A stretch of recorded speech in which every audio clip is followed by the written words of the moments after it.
Murder story. सगाई तोड़ने का लिया बदला भरे बाजार उतारा। मौत के घाट। Murder story. 17 अप्रैल 2023 को रोशनी का डिजिटल मार्केटिंग का पेपर था।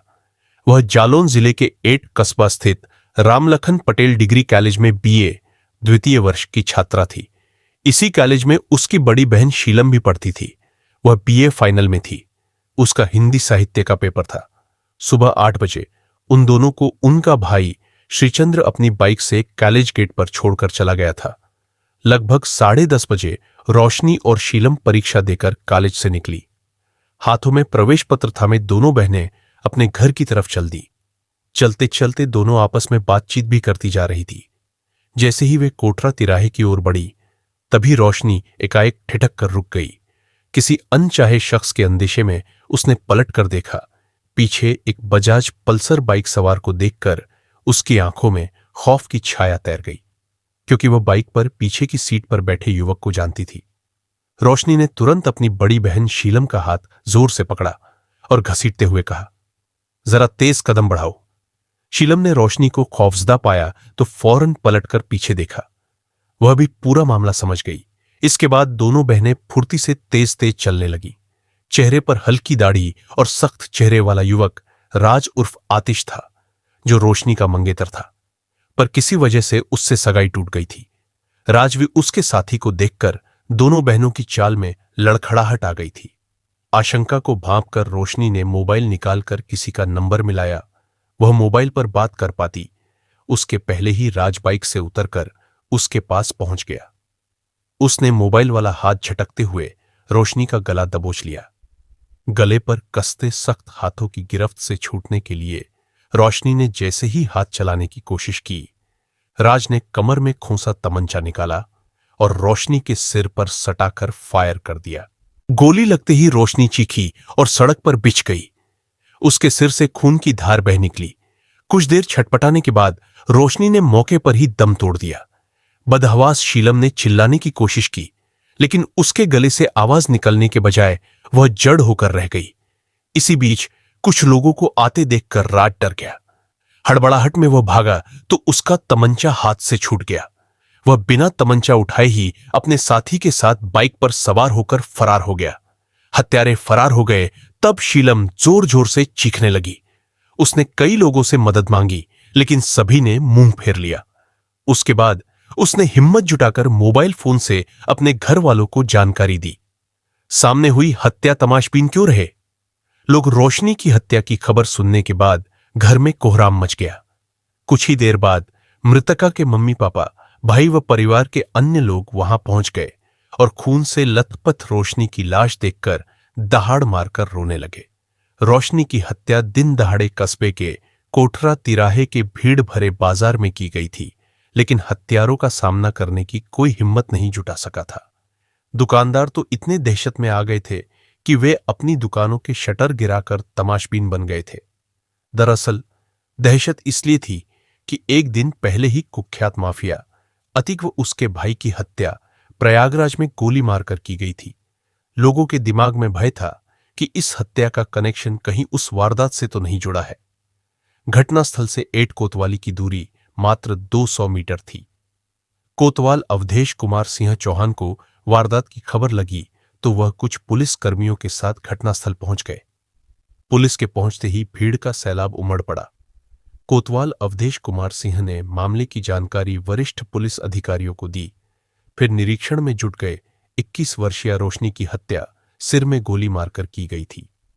शव के पास ही 215 बोर का तमंचा पड़ा था, जिससे उसकी हत्या की गई थी। पुलिस ने तमंचे को साक्ष्य के तौर पर सुरक्षित कर लिया। मृतका का मोबाइल फोन व प्रवेश पत्र भी वहीं पड़ा था। पुलिस ने उसे भी सुरक्षित कर लिया।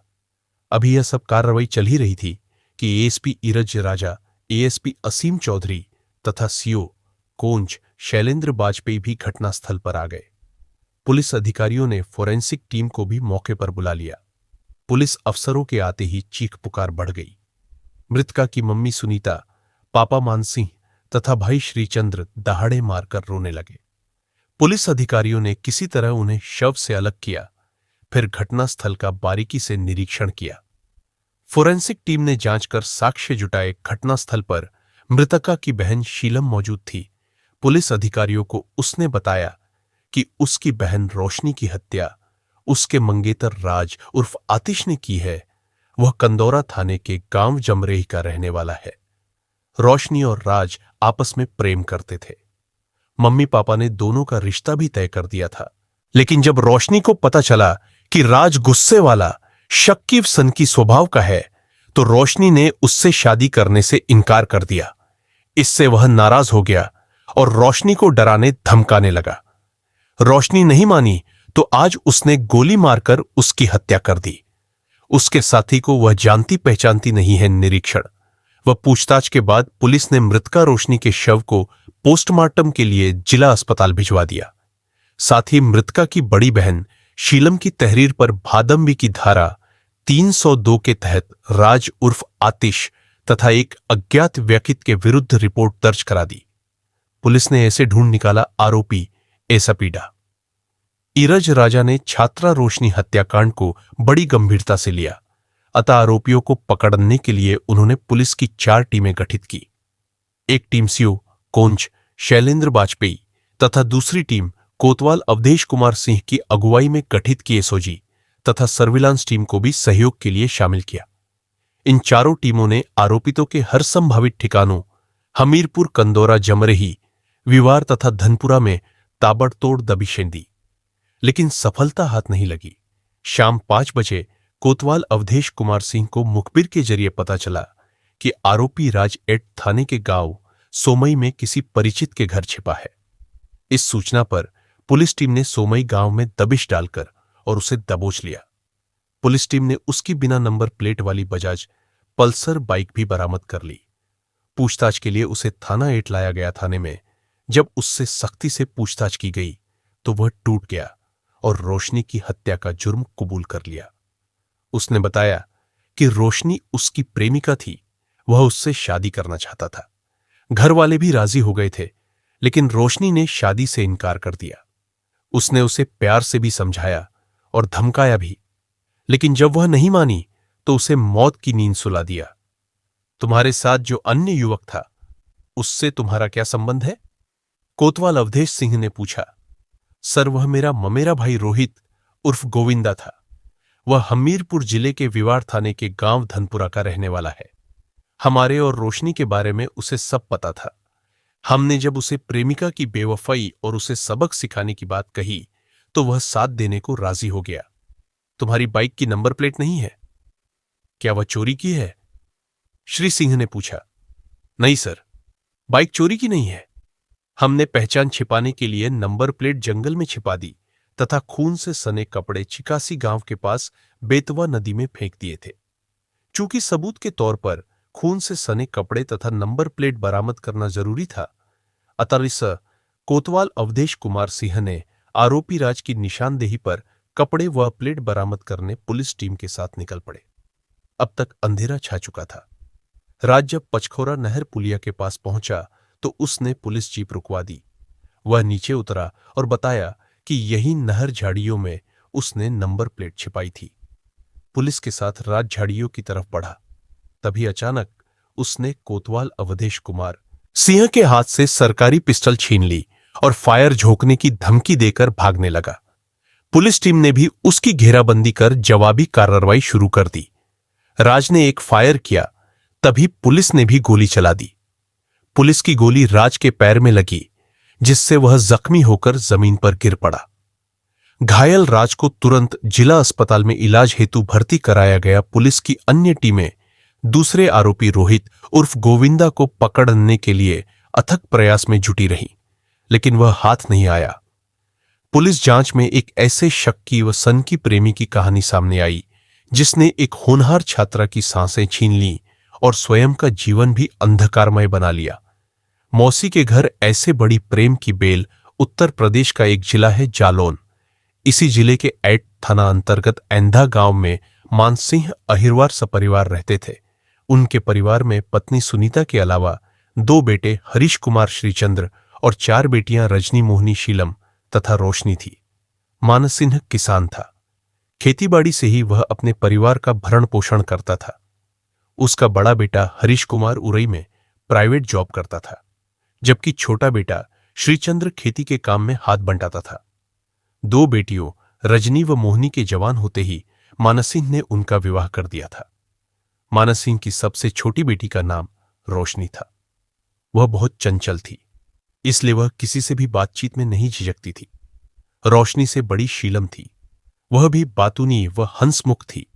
दोनों बहनें सुंदर तो थीं ही, पढ़ने में भी तेज थी। दोनों एट कस्बा स्थित रामलखन पटेल महाविद्यालय में पढ़ती थी और साथ साथ कॉलेज जाती थी। कॉलेज में लड़के लड़कियां साथ पढ़ते थे, लेकिन कभी किसी लड़के की हिम्मत नहीं हुई कि वह इन दोनों बहनों से पंगा ले। रोशनी की मौसी अनीता कदौरा थाने के गांव जमरेही में ब्याही थी। वह रोशनी को बहुत चाहती थी। बात उन दिनों की है जब रोशनी ने इंटरमीडिएट की परीक्षा पास की थी। मौसी के बुलावे पर वह जमरेही गांव पहुंची। वहां मौसी ने उसकी खूब आवभगत की और कुछ दिनों के लिए उसे अपने घर रोक लिया था। मौसी के घर पर ही एक रोज रोशनी की मुलाकात राज उर्फ आतिश से हुई।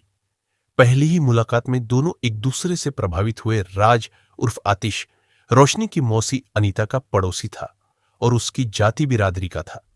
चूंकि राज का अनीता के घर बेरो कटोक आना जाना था, इसलिए उसकी मुलाकातें बढ़ने लगी। उन मुलाकातों ने दोनों के दिलों में प्रेम के बीज बो दिए।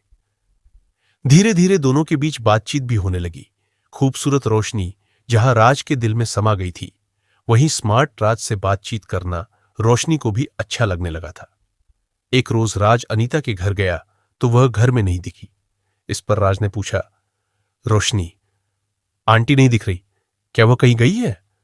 हाँ, मौसी खेत पर गई है, घंटे 2 घंटे बाद ही आएंगी, रोशनी ने जवाब दिया। रोशनी की बात सुनकर राज मन ही मन खुश हुआ। उसे लगा कि आज उसे अपने दिल की बात कहने का अच्छा मौका मिला है। अतः वह बोला, रोशनी आओ, मेरे पास बैठो, मैं तुमसे कुछ कहना चाहता हूं।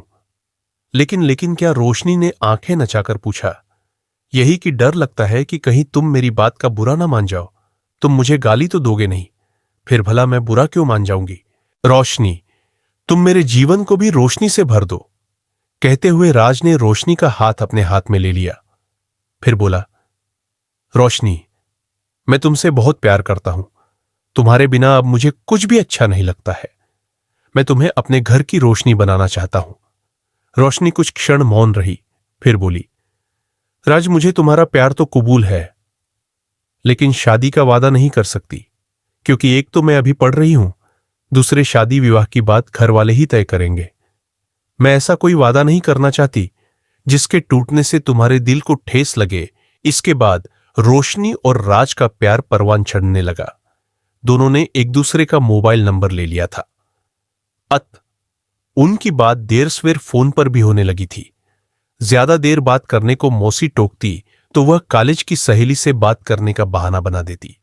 कभी कभी मां या बड़ी बहन से बात करने की बात कहती। अनीता उसकी बातों पर सहज ही विश्वास कर लेती, लेकिन अनीता के विश्वास को ठेस तब लगी जब उसने एक शाम धुंधलके में राज और रोशनी को आपस में छेड़छाड़ करते देख लिया। दूसरे रोज अनीता ने रोशनी को प्यार से समझाया, बेटी, लड़की की इज्जत सफेद चादर की तरह होती है। भूल से भी उस पर दाग लग जाए तो वह दाग जीवन भर नहीं जाता। रोशनी समझ गई कि मौसी को उस पर शक हो गया है। उसने अपनी सफाई में बहुत कुछ कहा, लेकिन अनीता ने यकीन नहीं किया। उसने राज को भी फटकार लगाई। इसी के साथ वह दोनों पर निगरानी रखने लगी, लेकिन फिर भी दोनों फोन पर बतिया लेते थे और दिल की लगी बुझा लेते थे। अनीता नहीं चाहती थी कि उसके घर पर रहते रोशनी कोई गलत कदम उठाए और वह बदनाम हो जाए। अतः उसने रोशनी को उसके घर ऐंधा भेज दिया। रोशनी प्रेम रोग लेकर घर वापस आई थी, अतः उसका मन न तो पढ़ाई में लगता था और न ही घर के दूसरे काम में। वह खोई खोई सी रहने लगी थी। बड़ी बहन शीलम ने उससे कई बार पूछा कि वह खोई खोई सी क्यों रहती है, लेकिन रोशनी ने उसे कुछ नहीं बताया। वह बूथ ही बनी रही। बड़ी बहन को ऐसे पता लगा रोशनी के अफेयर का एक रोज रोशनी बाथरूम में थी, तभी उसके फोन पर कॉल आई। कॉल शीलम ने रिसीव की और पूछा, आप कौन और किससे बात करनी है इस पर? दूसरी ओर से आवाज आई, मैं राज बोल रहा हूं। मुझे रोशनी से बात करनी है। जब वह मौसी के घर जमरे ही आई थी तभी उससे जान पहचान हुई थी। ठीक है, अभी वह घर पर नहीं है, कहकर शीलम ने कॉल डिस्कनेक्ट कर दी। फिर सोचने लगी कि कहीं रोशनी किसी लड़के के प्यार के चक्कर में तो नहीं पड़ गई, कहीं रोशनी उसी के प्यार में तो नहीं खोई रहती। यदि ऐसा कुछ है तो वह आज भेद खोलकर ही रहेगी। कुछ देर बाद रोशनी बाथरूम से बाहर आई तो शीलम ने पूछा, रोशनी, ये राज कौन है तू? उसे कैसे जानती है दीदी? मैं किसी राज को नहीं जानती। रोशनी धीमी आवाज में सफेद झूठ बोल गई। देखो रोशनी, अभी कुछ देर पहले जमरई से राज का फोन आया था। वैसे तो उसने मुझे तुम्हारे बारे में सब कुछ बता दिया है, लेकिन मैं सच्चाई तुम्हारे मुंह से सुनना चाहती हूं। रोशनी समझ गई कि उसकी आशिकी का भेद खुल गया है। अब सच्चाई बताने में ही भलाई है। अतः वह बोली, दीदी, जब हम मौसी के घर गए थे तो वहां हमारी मुलाकात मौसी के पड़ोस में रहने वाले अशोक अहिरवार के बेटे राज उर्फ आतिश से हुई थी। कुछ दिनों बाद ही हमारी मुलाकातें प्यार में बदल गई और हम दोनों एक दूसरे को प्यार करने लगे। दीदी, राज पढ़ा लिखा स्मार्ट युवक है, परिवार की आर्थिक स्थिति भी ठीक है। राज मुझे बेहद प्यार करता है और शादी करना चाहता है। सच्चाई जानने के बाद शीलम ने सारी बात अपनी मम्मी सुनीता तथा पापा मानसिंह को बताई तो उनके आश्चर्य का ठिकाना न रहा। उन दोनों ने पहले प्यार से फिर डरा धमकाकर रोशनी को समझाने की कोशिश की, लेकिन रोशनी नहीं मानी। दोनों भाइयों ने भी रोशनी को समझाया, पर रोशनी ने राज से बातचीत करनी बंद नहीं की। वह कॉलेज आते जाते तथा देर रात में राज से बातें करती रहती। रोशनी की दीवानगी देखकर घर वालों को लगा कि यदि रोशनी पर ज्यादा सख्ती की गई तो कहीं ऐसा न हो कि रोशनी पीठ में इज्जत का छुरा घोंपकर अपने प्रेमी के साथ फुर्र न हो जाए। इसलिए मानसिंह ने अपने परिवार के साथ इस गहन समस्या पर मंथन किया। फिर निर्णय हुआ कि रोशनी की शादी राज के साथ तय कर दी जाए, लेकिन शर्त होगी कि शादी बीए फाइनल करने के बाद ही होगी। इसके बाद सुनीता अपने पति मानसिंह के साथ अपनी बहन अनीता के घर जमरेही पहुंची। उसने बहन को राज और रोशनी के प्रेम संबंधों के बारे में बताया और दोनों की शादी तय करने की बात कही। अनीता को दोनों के संबंधों के बारे में पहले से ही पता था, सो वह राजी हो गई। अनीता ने कहा कि राज पढ़ा लिखा है, संपन्न किसान का बेटा है, सबसे बड़ी बात जात बिरादरी का है। अत रिश्ता हर मायने में सही है। सबको रिश्ता उचित लगा तो मानसिंह ने अशोक अहिरवार से उनके बेटे राज उर्फ आतिश के रिश्ते की बात चलाई। अशोक भी तैयार हो गया। उसके बाद रोशनी का रिश्ता राज के साथ तय हो गया। शर्त यह रखी गई कि रोशनी जब बीए पास कर लेगी तब दोनों की शादी होगी। इस शर्त को राज व उसके घर वालों ने मान लिया। शादी तय हो जाने के बाद राज का रोशनी के घर आना जाना शुरू हो गया। वह हर सप्ताह बाइक से रोशनी के घर पहुंच जाता। रोशनी उसके साथ घूमने फिरने निकल जाती, फिर शाम को ही वापस आती। इस बीच दोनों खूब हंसते बतियाते, रेस्तरां में खाना खाते और जमकर लुत्फ उठाते। उन पर घर वालों की कोई पाबंदी न थी, अतः उन्हें किसी प्रकार का कोई डर भी न था। इस तरह 1 साल बीत गया। रोशनी अब तक बीए प्रथम वर्ष पास कर द्वितीय वर्ष में पढ़ने लगी थी, जबकि उसकी बड़ी बहन शीलम तीसरे वर्ष में पढ़ रही थी। दोनों बहनें ऐट कस्बा स्थित रामलखन पटेल महाविद्यालय की छात्रा थीं। वह घर से कॉलेज साथ ही आती जाती थी। रोशनी को फोन पर बतियाने का बहुत शौक था। कॉलेज से निकलते ही वह बतियाने लगती थी, जबकि शीलम गंभीर थी। उसे फालतू बकवास पसंद न थी। मंगेतर को ऐसे हुआ रोशनी पर शक।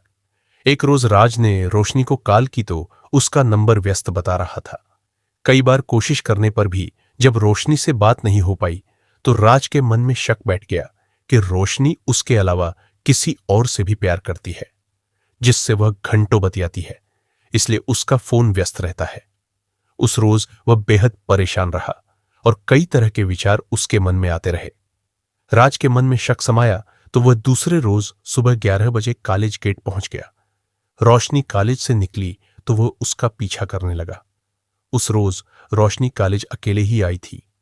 कुछ दूर पहुंचने पर रोशनी फोन पर किसी से हंस हंस कर बातें करने लगी। राज का शक यकीन में बदल गया कि रोशनी का कोई और भी यार है।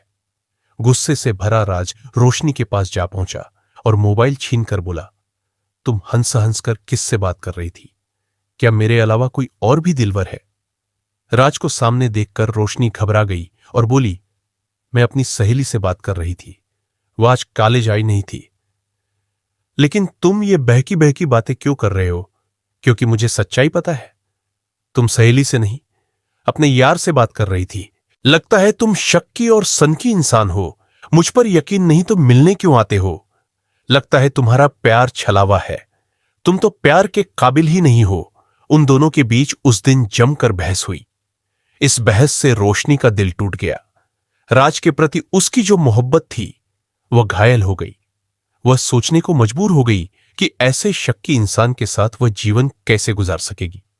रोशनी इस बात को लेकर परेशान रहने लगी, जबकि बड़ी बहन शीलम उसे समझाती कि वह चिंता न करे, सब ठीक हो जाएगा। कहते हैं कि शक की विषपेल बहुत जल्दी पनपती है।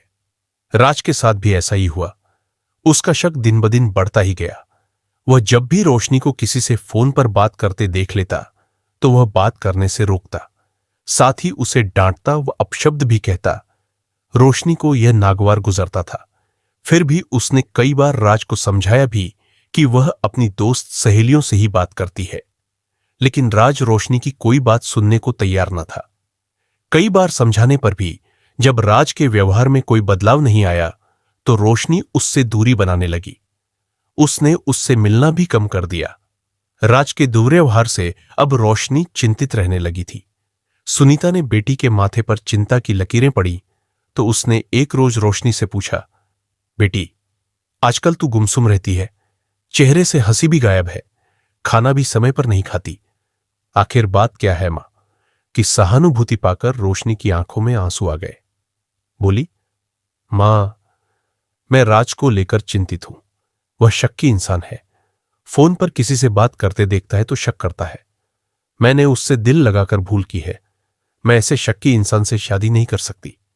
बेटी के दर्द से सुनीता भी तड़प उठी। उसने यह बात पति मानसिंह को बताई तो उसका पारा भी चढ़ गया। इसके बाद मानसिंह ने अपनी पत्नी व बेटों से विचार विमर्श किया और शादी तोड़ देने का निश्चय किया। रिश्ता खत्म करने की जानकारी मानसिंह ने अशोक अहिरवार व उसके बेटे राज को भी दे दी। राज क्यों नहीं चाहता था रोशनी से रिश्ता तोड़ना। रिश्ता टूटने से राज उर्फ आतिश बौखला गया। उसने रोशनी से बात करने की कोशिश की, लेकिन उसने कॉल रिसीव ही नहीं की। दूसरे रोज राज रोशनी के कॉलेज पहुंच गया। रोशनी कॉलेज के बाहर आई तो उसने पूछा, रोशनी, रिश्ता तुमने तोड़ा है या तुम्हारे घर वालों ने? मैंने अपनी घर वालों की मर्जी से खूब सोच समझकर रिश्ता तोड़ा है। क्यों तोड़ा है? राज ने पूछा। इसलिए कि तुम शक्की सनकी इंसान हो। तुम जैसे इंसान के साथ मैं जीवन नहीं बिता सकती।